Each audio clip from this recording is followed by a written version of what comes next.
dell'opportunità. Io sono, sono Benedetto De Pizzo, sono l'assessore all'agricoltura e attività produttive e promozione del territorio del comune di San Pietro di Feretto. Allora, nella passata amministrazione, nel passato mandato amministrativo, ho avuto modo di seguire i lavori di stesura del regolamento intercomunale di polizia rurale. Intercomunale perché riguarda tutti i 15 comuni della denominazione Conegliano Valdobbiadene. Sarà un intervento molto pratico, ritorniamo un po' sul pratico, seguirà un po' gli interventi che sono stati fatti stamattina. Avanti. Ecco, l'ambito di intervento è questa area qui. Ecco, questa è l'area della denominazione, va allargata rispetto ai confini comunali, però sostanzialmente si interviene all'interno di questa area. Questa figura è la zonazione, perché comunque qui è una zona molto studiata, anche perché abbiamo l'opportunità di avere la scuola enologica, il centro di ricerca per la viticoltura di Conegliano, l'Università di Padova, allora di conseguenza c'è anche un riversamento di tipo scientifico nel territorio. Ecco, questa è l'area, la figura che fa parte dello studio condotto dal dottor Tomasi proprio sui terroir della denominazione. Avanti. Ecco, questo percorso inizia il 10 giugno 2010 quando le 15 amministrazioni firmano un protocollo di intesa proprio per la stesura del regolamento intercomunale di polizia rurale, con particolare precedenza allo stralcio per l'uso dei prodotti fitosanitari o dei pesticidi. Ecco, insieme a noi hanno firmato il protocollo d'intesa sia l'ARPA, che con Paolo Giandon e l'ingegner Tognato, le aziende sanitarie, UL7 e UL8 e il consorzio di difesa perché aveva competenza specifica su questo. Avanti, ecco, i comuni interessati sono questi qua, andiamo avanti, non li elenco tutti. Tra l'altro, ecco, vi dicevo, hanno partecipato nella stesura, oltre che a quei soggetti che hanno firmato il protocollo d'intesa, anche la Regione del Veneto col servizio fitosanitario e la direzione agroambiente, il CRA, la scuola enologica e l'Università di Padova. Avanti. Modalità di stesura. Allora, naturalmente è stata predisposta una commissione formata da amministratori e dai rappresentanti dei soggetti tecnici. Abbiamo preso a riferimento in particolar modo dei regolamenti e altri strumenti che erano in uso nei comuni, ma in particolar modo della nuova direttiva dell'epoca, della direttiva europea sull'uso sostenibile dei pesticidi, la 2009-128 CE. Avanti. Ecco, c'è stata una prima fase di stesura e poi c'è stata una seconda parte di condivisione con i soggetti portatori di interesse, in particolar modo le associazioni di categoria, i consorzi di tutela, perché qui insistono due consorzi, quello di OCG, il Prosecco di OCG e anche quello con il Conegliano, e le associazioni ambientaliste Lega Ambiente e il WWF. Avanti, ecco, la stesura è durata più o meno un anno e a giugno del 2011 viene licenziata questa prima parte del regolamento di polizia rurale. Faccio un piccolo inciso, il regolamento di polizia rurale è quello strumento che fa parte dell'ordinamento amministrativo in cui vengono inserite tutte quelle norme sulla gestione del territorio agricolo o territorio rurale in genere, come dice lo stesso il nome. Ecco, da ottobre del 2011 prosegue l'attività di stesura di tutto il regolamento. Infatti vengono trattate tutte le materie, in particolare va bene disposizioni generali, gli ambiti rurali edificati, i boschi, tutta la questione legata ai boschi, tutta la questione sulla gestione delle potature di biomasse. L'altra parte molto importante riguarda la sezione C, che riguarda le sistemazioni agrarie, il tema che abbiamo affrontato questa mattina, le modalità di impianto e tutta la questione regimazione delle acque. La sezione D che riguarda i prodotti fitosanitari, ma l'avevamo già affrontata nel primo step.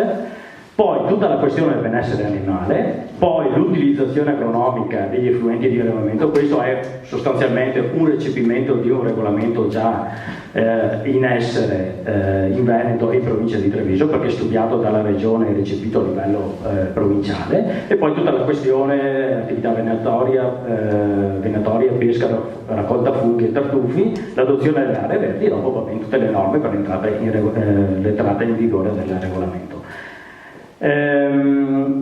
Allora, ci siamo divisi in 3 aree sostanzialmente. C'è stata una prima area che ha seguito tutto il lavoro riguardante i temi delle sistemazioni agrarie, l'ha seguito l'allora assessore di Pieve di Soligo, un altro geologo che era Gino Lucchetta. Io ho seguito invece la seconda area insieme anche a Paolo Giandon, che riguarda tutto il discorso biomasse, la tutela dei boschi, diciamo, e poi c'è stata una terza area seguita dall'allora assessore di Vittorio Veneto, veterinario, tutta la parte legata agli animali. Andiamo avanti. Ecco, vi ho detto vai avanti. Ecco, qui torna indietro, le fotografie sono molto eloquenti. Ecco, questi sono gli ambiti di intervento dove noi andiamo a intervenire quando parliamo di queste cose. Avanti ancora, ecco, avanti. Ecco, questa è una cosa molto importante, perché con questo modo di agire abbiamo avuto modo di interessare tutti quei soggetti che hanno una competenza specifica, in particolare la regione per quanto riguarda il supporto amministrativo, poi c'è stato tutto il discorso ambientale con l'ARPA, e poi c'è stato tutto quel discorso legato alle tematiche tecnico-scientifiche che riguarda anche la ricerca. Non a caso, dopo questo percorso attivato dal basso, perché questo è un percorso che è partito dal basso, dalle amministrazioni, sono nati molti progetti di ricerca. Andiamo avanti.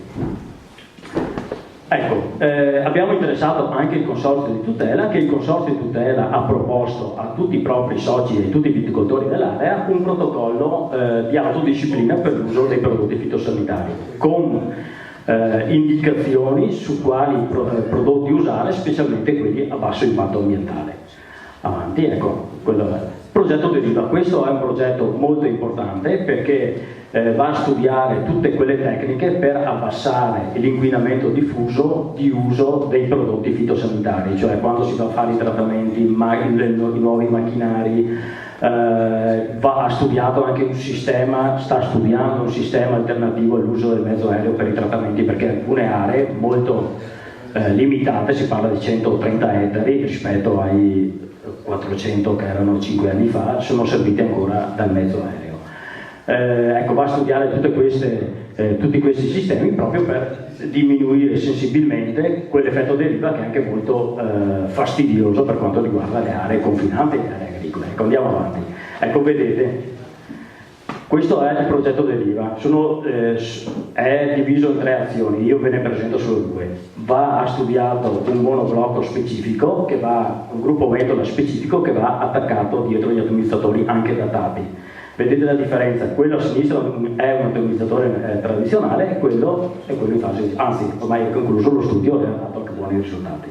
Ecco, se voi siete un po' pratici, spero di sì, di macchine per irrorazione, sapete che ormai sta prendendo molto piede tutte le macchine a recupero, quelle che vanno a cavallo di filari e dove recuperano molto, anzi anche fino al 99% del prodotto. Purtroppo in collina non è possibile, bisogna agire in maniera diversa, bisogna agire con macchinari diversi, con macchinari che danno una bassa deriva. Ecco, quello è lo strumento che è stato studiato. Torna indietro, è molto importante. Sotto, ecco, vediamo invece l'uso dell'elicottero e i sistemi alternativi. È un sistema a impianto fisso, va approfondito perché per ora non dà risultati soddisfacenti e va anche calcolato a livello economico cosa può venire un impianto del genere. Però ecco, si sta studiando questo tipo di tecniche. Ecco, andiamo avanti.